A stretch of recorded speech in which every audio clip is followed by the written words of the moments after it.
유럽에도 우리 한국과 계절이 너무 닮았어요. 거기가 조금 며칠 더 빨리 가는 것 같아요. 그래서 거기는 반쯤 어떤 데는 낙엽이 져가는 것도 있고, 주로 한국보다 이 단풍이 안 좋아요. 왜 안 좋냐? 붉은색이 별로 없어요. 노란색이 거의 이루고 있는 것을 4개국, 5개국 이렇게 쭉 봐도 우리나라의 단풍이 아기자기하니 이렇게 참 이쁘다. 그러니 여러분, 다른 데 안 가도 한국의 단풍이 최고다. 다 같이 최고다. 우리가 최고의 장면을 보고 있는 겁니다. 그래서 이 산이 우리나라에 이렇게 많고, 또 여러 가는 데마다 이렇게 단풍 나무들을 잘 조화롭게 심어놨기 때문에 다른 데 안 가도 우리 것이 최고다, 우리 것이 최고로 멋지다, 아름답다, 이런 마음을 가지고 살아가시기를 바랍니다. 그래서 이 가을을 만끽하시기를 바랍니다. 11월 그 단풍이 들고 또 과일들이 많고 이렇게 이제 풍성하게 거두어지게 되어지는데, 우리나라의 많은 분들의 이제 과실들을 거의 따죠. 근데 요즘에 비가 많이 와가지고 이제 벼 농사 짓고 또 배추 이런 것들이 좀 물르는 그런 일이 되지 않을까 염려 많이 하죠. 근데 우리나라만 한 게 아니라 이 유럽에 가서 이제 9박 10일 비행기에 한 이틀은 거의 있게 되어지는 것이지만은 그냥 비가 거기도 많이 계속 비 왔어요. 하루도 좋은 날이 없어요. 그래서 차 타고 가다가 이제 내리면 또 비가 그치고, 그래서 갖고 이제 마지막 전날 이제 제 기도 순서가 돼가지고 기도할 때, 하나님 최적의 날씨를 주시옵소서 그랬더니 그날만, 프랑스에서 그날만 비가 안 왔어요. 나무들마다 단풍이 들고 나무마다 풀고 또 큰 나무가 대지고 이런 것들을 보면 봄에 싹이 피어지고 가지가 뻗어지면서 성장했다가 가을이 될 때에 성숙해지는 것을 볼 수 있습니다. 그래서 오늘 우리도 또 신년이 들면서 여러 마음의 계획을 품고 그것을 이루기 위해서 애를 쓰면서 발전시켜 가다가 한 해가 되면 또 내가 계획했던 것들이 얼마나 이루어졌나 하는 것을 돌아보면서 우리의 자신이 그만큼 또 성장했구나, 또 그만큼 성숙했구나, 이런 모습을 돌아볼 수 있는 기회가 되어집니다. 그러므로 이 가을에는 성숙하게 하소서. 같이 가을에는 성숙하게 하소서. 우리가 성숙하는 게 좋아요. 이 사전적으로 성숙이라고 하는 말은 나이를 먹어 어른스럽게 되다라는 뜻이에요. 기본적인 이 뜻에서부터 어떤 단계를 거쳐서 일반적으로 기대되는 정도에 이르는 것을 성숙이라고 부릅니다. 충분히 자랐다. 사물이 자신의 특성을 완전히 드러내는 단계에 이르는 것을 성숙이라고 부릅니다. 우리는 이렇게 무르익었다, 성숙되었다 이렇게 말하지요. 과일이 충분히 익은 상태, 완숙, 성숙 이렇게 말합니다. 능숙하게 어떤 일을 할 수 있는 걸 보면서 아이고 이제 일이 완전히 익었구만, 무르익었어, 이제 완전한 이제 기술자가 됐네 라고 이렇게 말하는 것이죠. 그러면 오늘 이 본문을 통해서 성숙한 모습 어떤 것일까를 좀 생각해 보려고 그러는데, 먼저 이 세 가지로 모습을 좀 생각해 봅니다. 먼저는 이 본문의 형들에 의해서 이집트에 노예로 지냈던 시간이 20년이 흘렀어요. 요셉이 그 형제들을 만나는 장면을 소개하고 있는데, 형들 입장에서 보면 이집트로 무역차 가는 이스마엘 상인들에게 11번째 속하는 요셉을 노예로 팔아버린 것이죠. 그가 이 애굽에서 잘 사는지 살았는지 죽었는지를 알 수가 없었어요. 그런데 이 어떤 모습으로 있는 것도 상상도 못했고 꿈에도 생각지 못했던 일이 이집트에서 이 물건을 곡식을 사러 간 형제들에게 있어서 이 요셉이 애굽의 2인자로 등극되어져 있는 것을 보게 됩니다.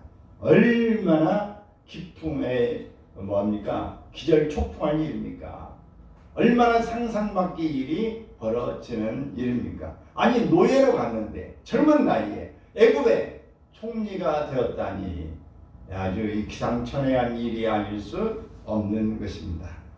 여러분, 요셉은 자신을 몰라보는 형제들에게 자신을 알기까지 확인하고 싶었던 것이 있었어요. 내가 이 형들을 확인해보고 싶다.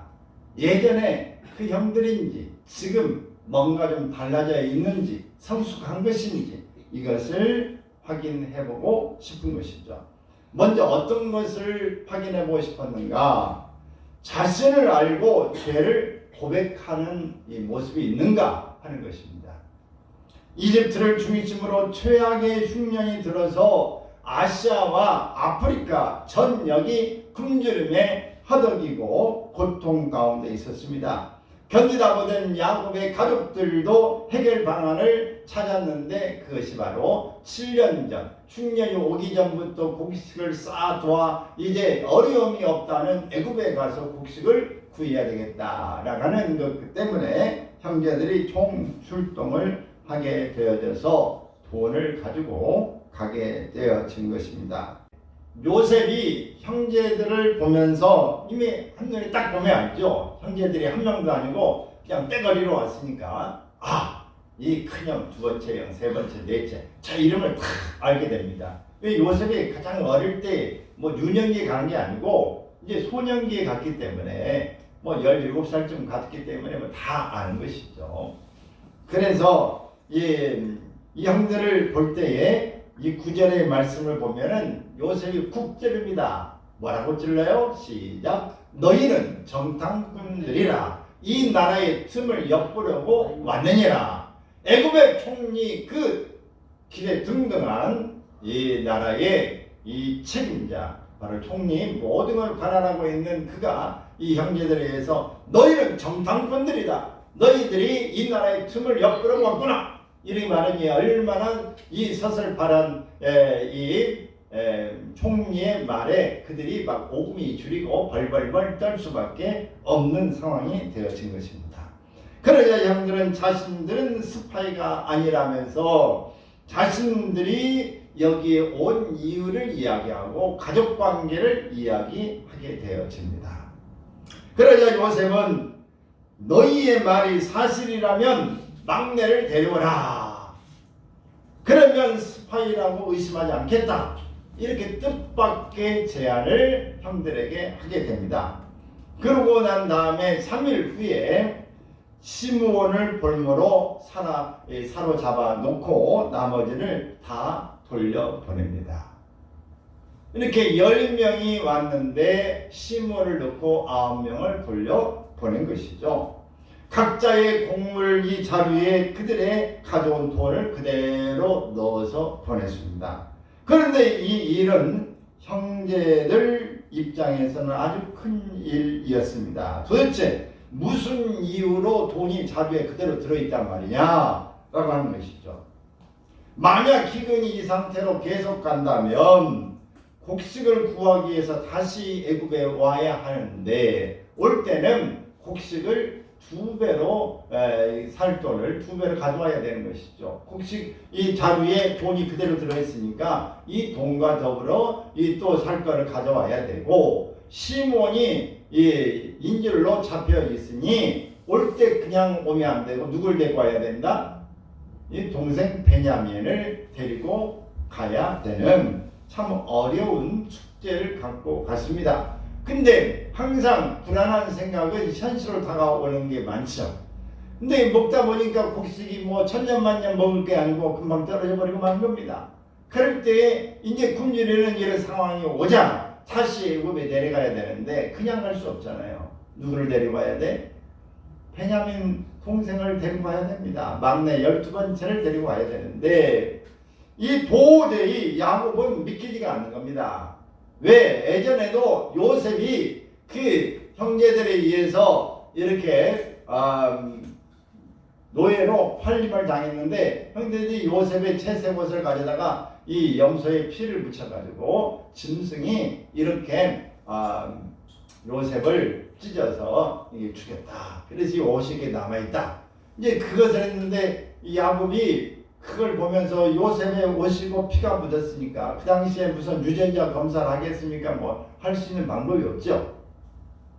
그래서 그런 슬픔에 겨워 있으면서도 정말 그랬을까 이런 생각을 가졌는데 이제 다시 돈을 자루 속에 넣고 시몬은 인조로 잡혀있고 하나 남은 사랑하는 요셉의 형제 바로 베냐민을 데리고 오라고 하니까 이 야곱이 믿겨지지 않는 겁니다.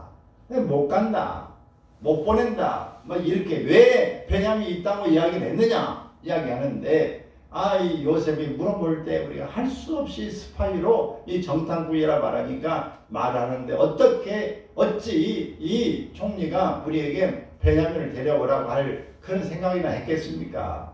그러니 안 데리고 가면 우리가 다 죽습니다. 시몬도 죽지만은 오늘 우리가 다 굶어서 죽게 생겼습니다. 그러니 베냐민을 데리고 갈 수 있도록 해주십시오. 이렇게 야곱에게 이야기를 간청하게 되어집니다. 그러나 방법이 없죠. 도저히 뭐 곡식을 얻어서 해결할 방법이 없기 때문에 베냐민을 데리고 이제 갈 수밖에 없는 상황입니다. 그래서 이제 베냐민까지 합쳐서 10명이 함께 이제 그 요셉을 만나러 가게 되어지는 것입니다. 함께 식사를 이제 하는데 이제 이방인과 이 애굽 사람은 함께 식사를 하지 않아요. 따로따로 식사를 이렇게 하게 되어지는 것이죠. 식사를 하고 이제 다시 그들을 가나안으로 돌려보내는데 또 한 번의 시험을 하게 됩니다. 어떤 시험을 하게 되는가? 이번에는 형제들에게 곡식을 주어서 돌려보낼 때에 돈도 그대로 넣어서 보내지만은 그 은잔, 이 총리의 은잔, 점치는 잔, 은잔을 하나 그 베냐민의 곡식도에다 넣어버립니다. 자, 이걸 가지고 한참 가는데 이제 이 총리가 사람들 보내서 그럽니다. 너희들이 어찌하여 이 총리의 우리 주인의 이 점치는 잔을 가지고 왔느냐? 아니, 점치는 잔은 아닙니다만은 그 귀하게 여기는 잔을 이제 가지고 왔느냐? 아닙니다. 누구든지 이 잔을 발견된 자는 죽을 것이고 나머지는 다 종이 될 것입니다. 이렇게 이야기합니다. 그래서 형으로부터 시작해서 쭉 풀어 막내까지 갔는데 은장이 짠 하고 나타나는 겁니다. 그러니 할 말이 없죠. 왜? 자기들이 넣은 건 아니지만 어쨌든 그 속에 들어가 있으니 뭐라고 이야기하겠어요. 분명히 자기들이 이제 이 호언장담 이렇게 말하는데도 자신있게 누구든지 발견되면 죽을 것이고 나머지는 다 종이 될 것이다. 이랬으니 다시 다 애굽의 관제로 들어가게 되어지는 것입니다. 하필이면 왜 베냐민의 이 곡식단에서 이 은잔이 들어 있을까요? 그것은 이렇게 지금 사랑하는 이 야곱이 가장 사랑했던 요셉에게 행했던 것처럼 베냐민에 대해서 형제들이 지금 그대로 베냐민을 살릴 마음이 있는 것인지 사랑할 마음이 있는지 이것을 테스트해보고 싶은 거였습니다. 이 형제들은 억울하다는 말을 핑계를 대지 않았습니다. 그대로 이미 말을 했기 때문에 그들은 이런저런 왜 누가 넣었는지 모르겠다. 하필이면 베냐민 속에 들었는지 모르겠다. 이런 말을 하지 않고 그대로 가게 되어집니다. 그래서 베냐민을 욱박지른 일도 없고 또 다른 형제들도 다 이런저런 핑계하는 일이 없었음을 이야기하고 있습니다. 16절에 유다가 말하되 우리가 내 주께 무슨 말을 하오리까? 무슨 설명을 하오리까? 우리가 어떻게 우리의 정직함을 나타내리까? 하나님이 종들의 죄악을 찾아내셨으니 우리와 이 잔이 발견된 자가 다 내 주의 노예가 되겠나이다. 이렇게 이야기를 하는 것이죠. 무슨 말입니까? 이제는 이 고통스러운 상황을 맞게 되어지는 것이 바로 20년 전에 요셉을 바로 팔았던 자기들의 죄에 대한 문제라고 이야기를 하고 있는 것입니다. 바로 죄의 증거이다 라고 말하고 있습니다. 요셉의 형들이 변했습니다. 어떤 변화입니까? 자신들의 죄를 아파하고 이집트 총리 앞에서 자신들의 죄를 고백하는 사람으로 변한 것입니다. 핑계대는 사람, 이것저것 구차하게 말한 변명하는 이런 사람이 아니라 이렇게 자기들의 죄 때문에 이런 일이 일어났다고 말하고 있는 것입니다. 사랑하는 여러분, 이것이 바로 요셉이 알고 싶었던 것이고 하나님께서 확인하고자 했던 것입니다.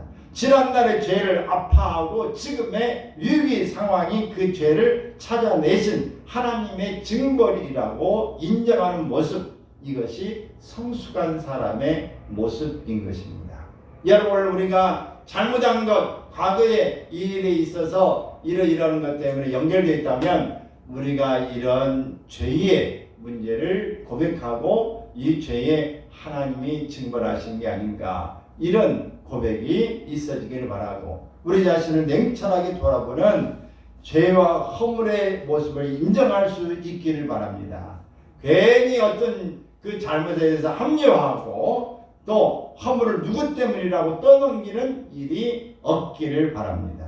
성숙은 자신을 돌아보고 지난날 자신의 저질렀던 그 죄들을, 잘못들을 인정하면서 하나님과 사람과 자기 인생 앞에서 겸허해지는 모습을 말하는 것입니다.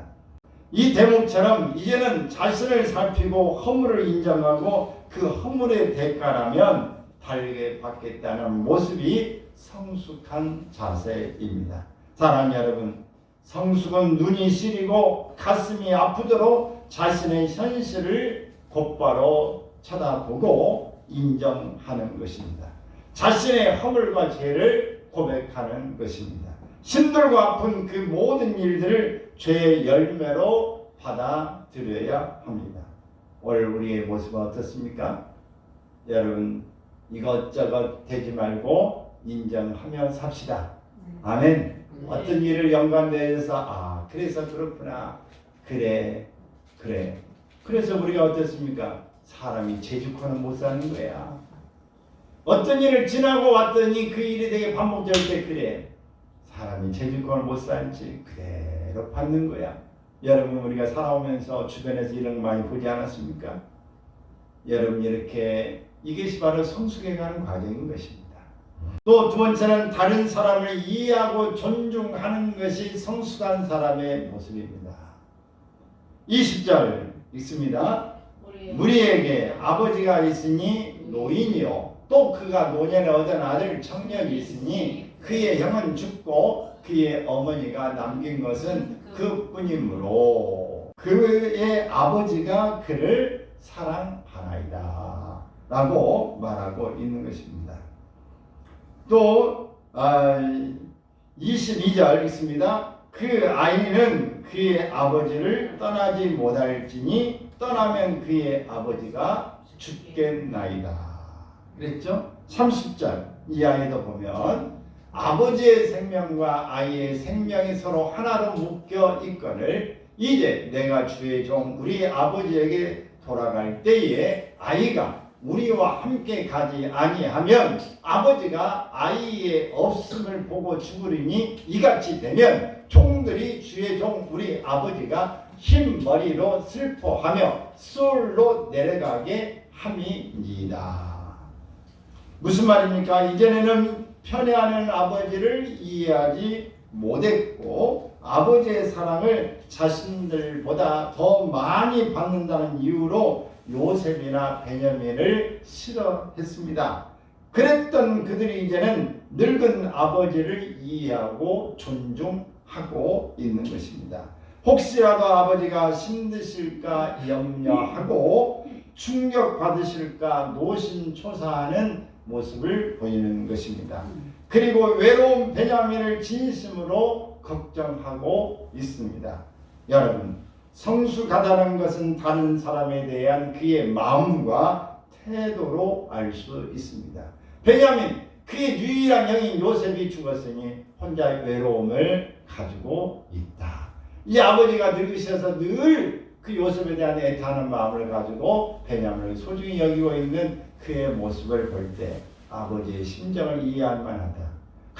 큰 아버지가 사랑했던 라헬이 아이를 베냐민을 이제 낳고 세상을 떠났으니 여러분 엄마 없는 자식으로 살아가는 이 요셉과 베냐민을 얼마나 더 애틋하게 여겼겠습니까? 이 요셉이 없어졌으니 베냐민을 얼마나 또 귀하게 여겼습니까? 이것을 젊었을 때는 어렸을 때는 형제들이 시기하고 질투하고 편애한다고만 생각했는데 나이가 들고 보니 나도 자식을 키워보니 아버지의 심정을 알만하다. 이렇게 성숙해 간 것입니다. 여러분 우리가 나이가 먹어가면서 똑같지 않습니까? 자식했을 때는 모르는데 자식을 낳고 어른이 되고 점차 성장해 가보니까 부모가 그렇구나. 자식도 똑같이 있는데 더 아픈 손가락이 있구나. 더 이 마음이 쏟는 그런 자식이 있을 수밖에 없구나. 그것을 이해하게 될 때에 부모를 그때 이해하게 되는 것입니다. 어떤 사람은 바람이 꽤 쌀쌀하게 부는 어느 겨울밤 시골 버스를 타고 있었는데 그리 늦은 시간은 아니었지만 해가 일찍 저문 그때라 제법 캄캄했습니다. 지금 우리가 해가 빨리 떨어져가지고 6시만 돼도 캄캄하지 않습니까? 버스 안에는 추위 때문에 몸을 잔뜩 움츠리고 있는 승객들이 드문드문 있었습니다. 입고 버스가 비탈길로 접어들자 산기슭 정거장에서 중학생 한 명이 내렸습니다. 그런데 자율학습을 하다가 늦게 귀가하는 학생인 것 같았어요. 그런 일이 자주 있는 듯 그 학생은 어두운 버스 정류장에서 마을 쪽으로 이어지는 좁은 길을 걸어가기 시작합니다. 근데 버스가 출발하지 않고 그대로 있는 겁니다. 그래서 이 승객이 이 기사를 적은 사람이 지금 버스가 정차 시간 여기에 시간 있는데 좀 빨리 온 모양이구나. 그리고 차가 안 가고 있는 모양이다. 이렇게 생각했어요. 근데 한참을 기다려도 차가 안 가는 거예요. 그래서 궁금해서 물었어요. 올해 이 정차 시간이 이렇게 깁니까? 왜 안 가고 있어? 그랬더니만 저기가 길이 저 학생이 저 걸어가고 있는 길이 아주 좁고 위험한데 그 부분에 지금 버스 기사가 그 학생이 잘 위험하지 않도록 가라고 헤드라이트를 그쪽으로 지금 비추고 있는 거야. 그래서 산기슭을 넘어갈 때까지 지금 기다려주고 있는 거야. 여러분 이렇게 성숙한 사람은 다른 사람을 이해하고 존중하는 마음이 있는 것입니다. 다른 사람을 배려하지 않고 내 생각만 하는 사람은 성숙한 사람이 아닌 거예요. 여러분 우리는 우리 자신의 이 내용 모습도 생각하지만은 다른 사람을 생각하고 다른 사람을 이해하려고 하는 그런 마음이 있어지기를 바랍니다. 다른 사람도 존중하는 마음을 가질 때에 우리는 성숙해 있다고 볼 수 있는 것입니다. 다른 사람을 이해하고 존중하고 아픔을 함께 아파하고 진심으로 불쌍히 여기는 마음. 미성숙한 사람은 어린아이처럼 자기중심적이고 일방적입니다. 그러다 보니 다른 사람의 잘못에 대해서 쉽게 비판하고 자신과 다르다는 이유로 마음에서 내버리고 머리와 가슴으로 그를 죽여버리고 마는 것이 바로 미성숙한 사람의 모습인 것입니다. 성숙한 사람은 다른 사람에 대해서 민감하고 먼저 배려할 줄 압니다. 그래서 성숙한 사람이 옆에 있으면 편안하고 즐겁습니다. 반면에 미성숙한 사람이 옆에 있으면 어색하고 불편하기 짝이 없는 것입니다. 성숙한 사람은 다른 사람이 완벽하지 않을 뿐 아니라 자신도 완벽하지 않다고 하는 것을 알고 있습니다. 세상이 공정하지도 공평하지도 않다는 것을 알고 삶에는 늘 위험이 따른다는 것을 알고 있는 것입니다. 돈이 필요하지만 내가 필요할 때는 꼭 없다는 것도 압니다. 여러분 그렇잖아요? 돈은 다 어디 있는 거야? 내가 꼭 쓰고 싶을 때 돈이 없어. 내가 꼭 돕고 싶을 때 돈이 없네. 여러분 이런 것 많이 우리가 살아보면서 느꼈을 것입니다. 내가 꼭 하고 싶을 때 그게 안 돼. 여러분 그래서 어떤 사람은 마음이 좋고 돕기를 원하는 사람인데 돈이 없고, 어떤 사람은 돈은 많은데 불쌍히 여기고 돕는 마음이 없고, 어떤 사람이 왜 저 사람의 돈이 많나, 내게 있으면 내가 다 돕고 베풀고 살 텐데, 이런 마음을 우리는 갖고 있습니다. 건강 때문에 어려움을 당한다는 것도 우리가 살면서 알게 됩니다. 언제 어느 때 건강을 우리가 상할지도 모른다. 그래서 건강을 과신하지 않게 됩니다. 성숙한 사람, 사랑하는 사람은 믿을 수는 없지만 그럼에도 불구하고 사랑해주는 사람입니다. 여러분 오늘 우리가 성숙한 모습으로 갈 수 있기를 바랍니다. 이해하고 배려하고 존중하고 불쌍히 여기는 이런 자세가 필요한 것입니다.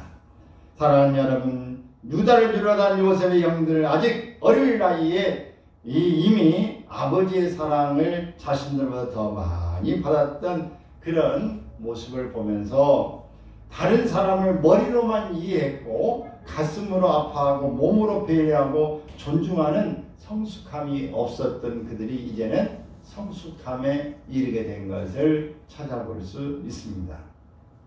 요셉이 확인하고 싶었던 것, 하나님께서 확인하고 싶었던 것이 바로 이것이었습니다. 하나님께 지금 우리들에게도 확인하고 싶어 하시는 것이 있습니다. 무엇일까요? 성숙한 모습입니다. 다른 사람을 이해해주고 공감해주고 배려해주고 품어주고 함께 해주는 것입니다. 아멘입니까? 이 가을에 그런 성숙한 사람이 되어지기를 바랍니다. 그래서 이 가을에 찬바람이 살살 부는데 따뜻한 배려, 이 공감하고 이런 사람을 만나면 훈훈해지지 않습니까? 여러분 따뜻하고 훈훈하고 살맛 나는 세상을 만들어 줄 수 있기를 바랍니다. 또 이 성숙한 사람의 모습은 다른 사람을 위해서 희생하는 것입니다. 오늘 본문에서 보여주는 성숙의 마지막 모습입니다. 32절 있습니다. 주의 종이 내 아버지에게 아이를 담보하기를 내가 이를 아버지께로 데리고 돌아오지 아니하면 영영이 아버지께 죄짐을 지리라 하였습니다. 유다는 원래 자기 욕망, 욕구에 충실한 사람이었어요. 그는 일찍 이방 여인과 결혼해서 세 아들을 얻었어요. 그런데 세 아들이 다 죽어버렸어요. 며느리를 얻었는데 아들이 결혼한 다음에 아들이 죽습니다. 자식을 낳지 못해요. 그래서 계대법에 의해서 둘째 아들에게 이제 형수를 줘서 자식을 낳게 했는데 기분이 안 좋고 형수를 통해 자식을 낳고 싶지 않다고 밖에다가 설정을 해요. 그래서 씨를 주지 않습니다. 그래서 이것을 하나님 악하게 보여서 오난도 죽입니다. 근데 막내가 있는데 막내는 아직 어리니까 막내를 줄 수 없다. 크면 주겠다는데 안 줘요. 그런데 이 장성에도 그 며느리에게 주지 않게 되자 유다는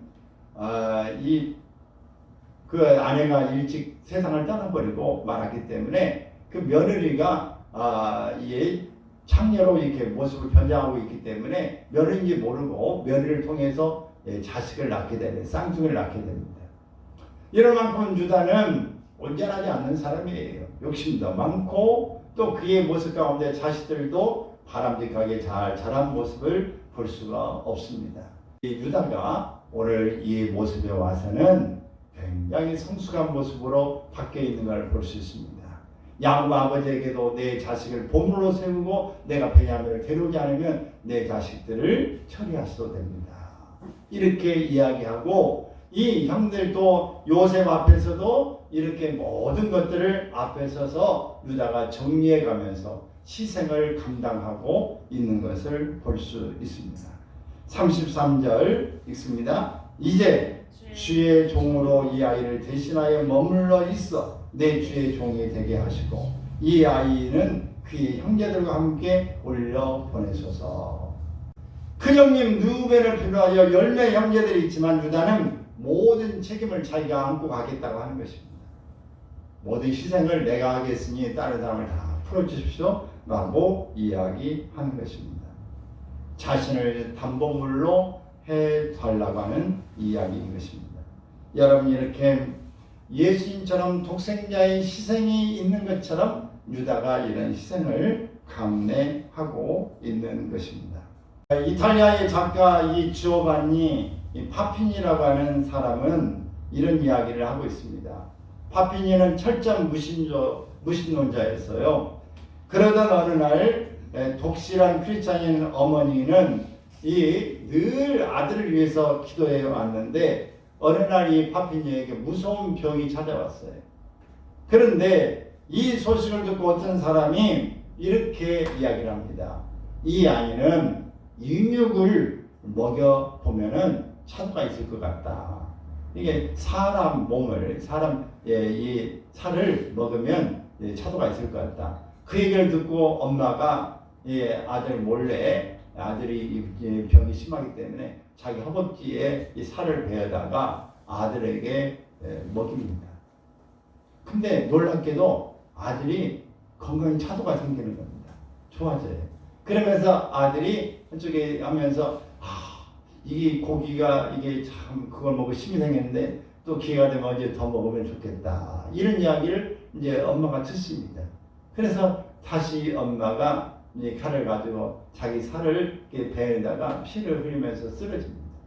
쓰러져서 파피니가 돌아와가지고 그 공연을 보면서 엄마가 자기를 위해서 내가 먹고 좋아지는 것이 엄마 살이었구나. 그러면서 이 쓰러진 엄마를 이렇게 보면서 참 이게 지난번에 먹은 게 어머니의 살이었군요. 그럴 때에 간신히 정신을 차린 엄마가 마지막으로 아들에게 이렇게 당부합니다. 나는 죄 많은 몸으로 너를 구했지만 예수님은 죄 없는 몸으로 우리를 위해서 살을 찢기시고 피를 흘리셨단다. 그러니 너는 반드시 예수님을 믿어야 한다. 그 파피니는 그리스도의 이야기, 떡과 포도주 등의 저선을 썼고 남은 인생을 복음을 전하며 살았습니다. 사랑하는 여러분, 성숙은 자신을 희생하는 것입니다. 그가 하는 것 보고 그가 나에게 잘해 주었기 때문에 그와 나 사이에 사랑의 빛이 있어서가 아니라 희생하는 것입니다. 대가를 받지 않고 이렇게 그 원수를 위해서라도 희생할 수 있는 성숙한 사람의 모습이 있는 것입니다. 여러분, 결론을 보면 어떻습니까? 유다는 느시 네유, 그래서 야곱의 12명의 자식 가운데 이 네아에서 태어난 네 번째 아들로 네 번째 속해요. 근데 장자가 아님에도 불구하고 이제 예수님의 족보, 예수님이 태어난 후손 다윗이 태어난 것이 누구의 자손이냐? 유다의 자손이에요. 그래서 유다 족속이 나타납니다. 가장 장자의 역할을 하는 게 유다예요. 근데 요셉은 효자로 살았기 때문에 이 두 개, 에브라임과 므낫세 두 개의 지파가 되어진 것이에요. 여러분, 이렇게 참 하나님 앞에 잘하게 되면은 하나님이 이런 복을 주신 줄로 믿습니다. 성숙한 모습을 할 때 하나님 반드시 잊지 않고 해 주신다는 사실을 꼭 기억할 수 있기를 바랍니다. 우리가 이 가을에 11월 달에 우리가 하나님 앞에서 좀 성숙해 가는 모습이 필요한 것인데, 시인 윤동주는 내 인생의 가을이 오면 이라는 시에서 이렇게 이야기합니다. 나는 이렇게 이야기하는데, 내 인생의 가을이 오면 나는 나에게 물어볼 이야기들이 있습니다. 내 인생의 가을이 오면 나는 나에게 사람들을 사랑했느냐고 물을 것입니다. 그때 가벼운 마음으로 말할 수 있도록 나는 지금 많은 사람들을 사랑해야겠습니다. 내 인생의 가을이 오면 나는 나에게 삶이 아름다웠느냐고 물을 겁니다. 나는 그때 기쁘게 대답할 수 있도록 내 삶의 날들을 기쁨으로 아름답게 가꾸어 나가겠습니다. 내 인생의 가을이 오면 나는 나에게 어떤 열매를 얼마만큼 맺었냐고 물을 겁니다. 그때 나는 자랑스럽게 대답하기 위해 지금 나는 내 마음밭에 좋은 생각의 씨를 뿌려 놓아 좋은 말과 좋은 행동의 열매를 부지런히 키워야 하겠습니다. 인생의 가을에는 누구나 성숙의 열매를 맺어야 합니다. 요셉처럼 하나님 앞에 또 이 사람 앞에서 성숙을 이루어가는 여러분의 모습이 되어지기를 바랍니다. 유다와 같은 모습이 되어지기를 바랍니다. 주님 안에서 어른스러워지기를 바랍니다. 성숙한 모습으로 살 수 있는 일을 우리가 갖기를 꼭 바랍니다. 두 개 지방회가 연합으로 53명이 출발해서 인천공항에서 먼저 이제 헬싱키 여기에 핀란드라고 하는 그 공항에 먼저 이제 도착해가지고 거기에서 체코로 이제 가게 됩니다. 직항도 있지만 직항은 비싸니까 경유를 해서 간 것이죠. 그렇게 갔는데 가는데 13시간 비행기를 타고 갔고 또 기차해가지고 또 뭐 한 2시간 있다가 또 그 다음에 또 한 2시간 이상 또 비행기를 타고 이제 체코를 갔어요. 가가지고 보니까 거기에 그 존 후스라고 하는 사람이 거기에 이제 종교 계획을 하는 사람 이제 그걸 보러 간 것이죠. 존 후스라고 하는 이분은 정말 그 당시에 이제 다 로마에 이제 교황이 다스리면서 성당들이 다 크고 있었는데 이 부패한 모습을 보고 있으면서 이건 아니다 이러면서 후스가 계획을 하는 일을 하게 됩니다. 영국에서 존 유클리프라고 하는 사람이 이 라틴어로 되어 있는 성경 이걸 가지고 있는 것을 영어로 번역해서 다른 사람도 영어로 볼 수 있도록 한 것인데 오늘 존 후스 체코에서는 이분이 체코의 말로 설교를 하는 겁니다. 라틴어로 말해서 평신도들이 할 수 없었던 들을 수 없었던 것을 이렇게 그 나라의 말로 이 설교를 하게 되어져서 10년 동안이나 그 교회가 바로 베들레헴 교회라고 하는 교회인데 들어가지 못했어요. 행사가 있어서 밖에서만 이제 보게 되어졌는데 그 교회가 있고 또 거기에서 3가지로 그는 계획을 했는데 첫 번째는 뭐냐 성경 중심주의로 교황의 교사나 전통이 아니라 성경만이 이 교회의 권위다 이렇게 주장했어요. 교황이나 교서가 아니라 성경만이 가장 권위 있는 책이다 이렇게 말했고 당시에 이 면죄부 죄사함을 돈으로 사는 것을 면죄부를 팔아가지고 돈을 모아서 성전을 짓고 빚을 갚고 이런 일을 하려고 했던 이건 아니다.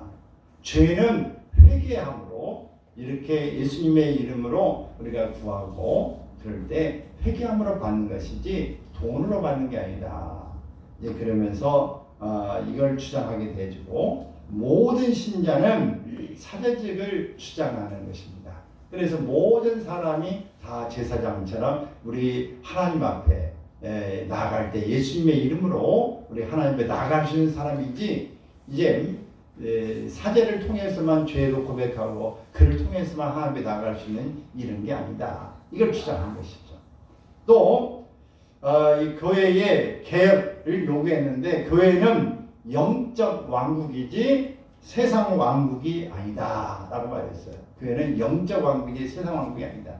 이 3가지를 크게 주장한 것 때문에 이 존 후스는 어떻게 됐을까요?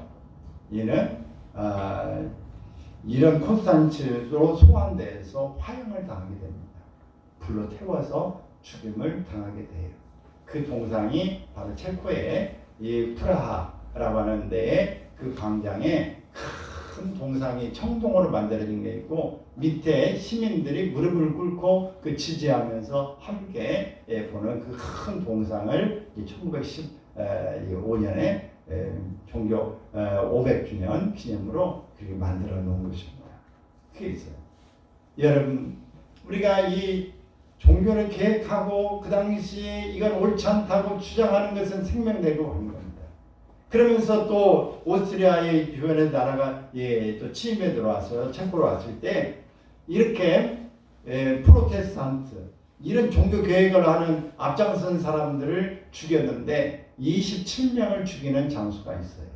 27명. 그 12명은 어떻게 죽느냐? 12명은 참수, 목을 잘라서 죽이고 15명은 목을 매달려서 죽이는 27명의 자리가 거기 보면은 이 프라하 그 부분에 보면은 이렇게 표시를 다 해놨어요. 27명 자리.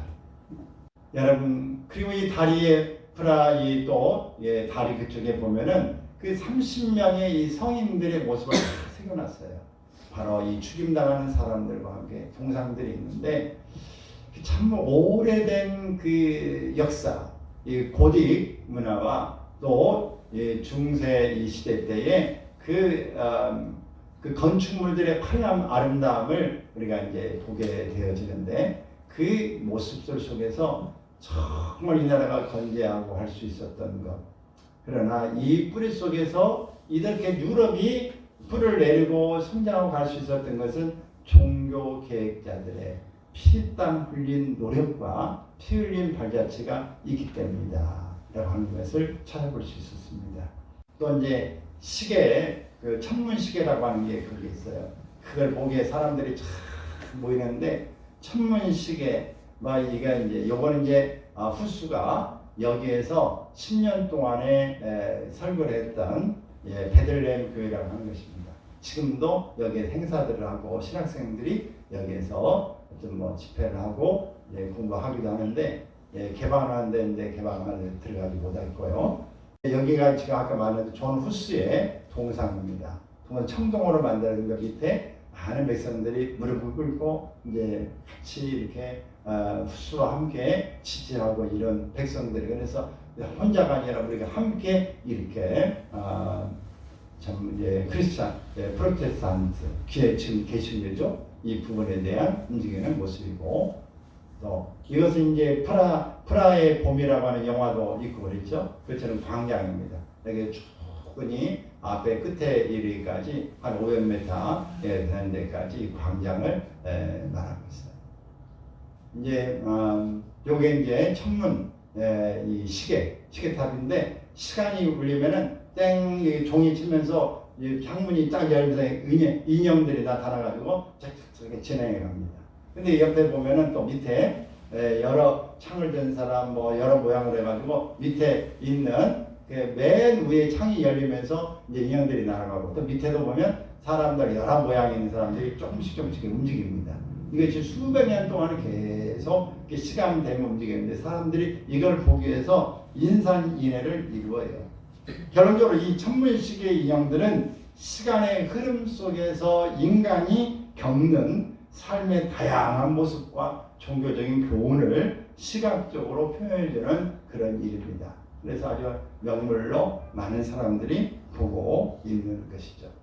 또 저기 지금 나타난 이것이 바로 팀교회라고 하는 교회인데 아주 이 고딕 양식으로 잘 지어져 있는 그 교회의 모습을 보고 있습니다.